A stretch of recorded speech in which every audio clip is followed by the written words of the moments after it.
Mufasa was the father of Simba, who starred in the Lion King movie. Now Mufasa has his own story coming out, and this tutorial will show you how to draw him as the powerful male lion he grew up to be. Hi, my name's Kathy, and I've been teaching kids how to draw for over 20 years now. You know, my favorite thing to do is to show students that when you take things one step at a time, learning how to draw just might be easier than you think. The supplies needed to make this drawing are pretty simple, just a pencil, black marker, crayons, and a sheet of drawing paper. You can also find a link to a step-by-step tutorial for this project in the description below. And if you've drawn with me before, you know I like to work with center pencil guidelines on my paper.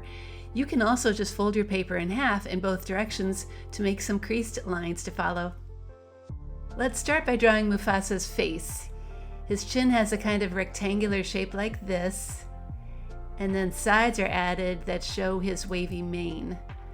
Draw one line like this on the right, and then a matching one on the left.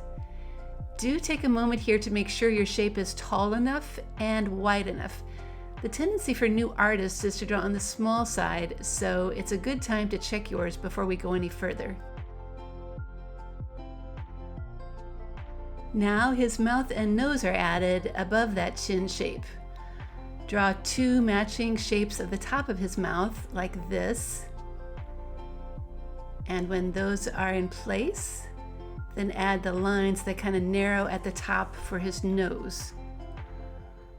When those lines are done, then add two nostril lines inside that nose.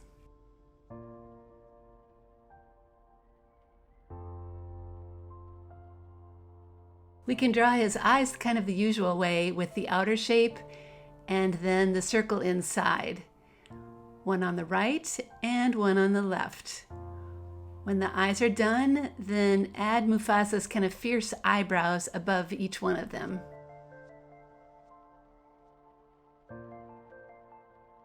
That face is finished then with a few whisker lines. I think I'm going to put about 3 on each side. Now we need a wavy mane that goes around his head.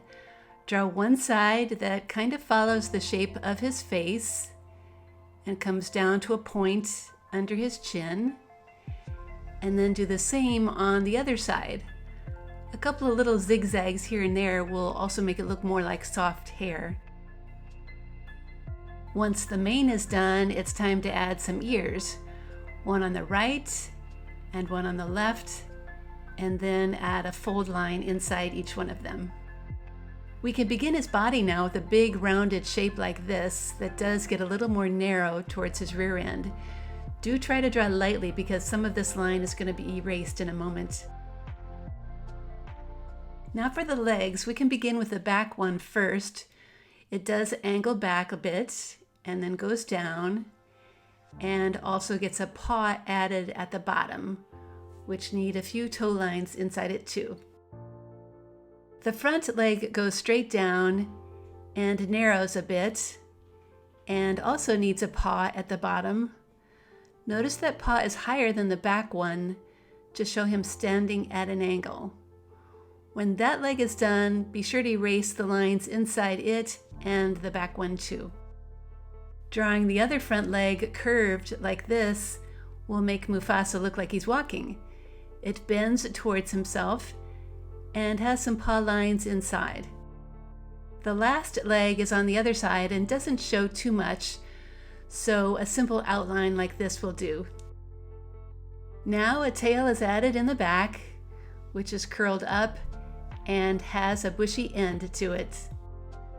The only thing left to do is add some kind of ground line below Mufasa's body, so it looks like he's standing on top of rocks or a hill. Alright, our pencil drawing is done. Now we just need to trace all those lines with a black marker so we can see them really well.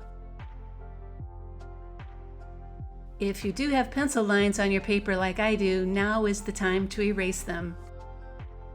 And it's time to color.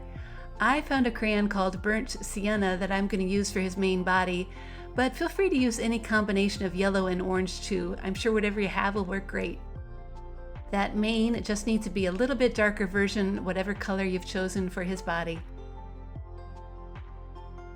My mountaintop is going to be gray, so it looks like rocks, but green would look nice too. And finally, a pretty blue for the background sky will make Mufasa stand out even more. And that is how you can draw Mufasa and capture the look he has in his movies without getting bogged down with too many details.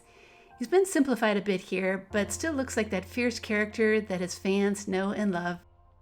When you visit my website, Art Projects for Kids, you can find many more cartoon drawing lessons, including how to draw Moana and Spider-Man. Over the years, my website has helped millions of kids learn how to draw. I'm so happy you drew with me today, and if you're watching this on YouTube, please remember to like and subscribe to my channel. That way you get notified as soon as I post a new video.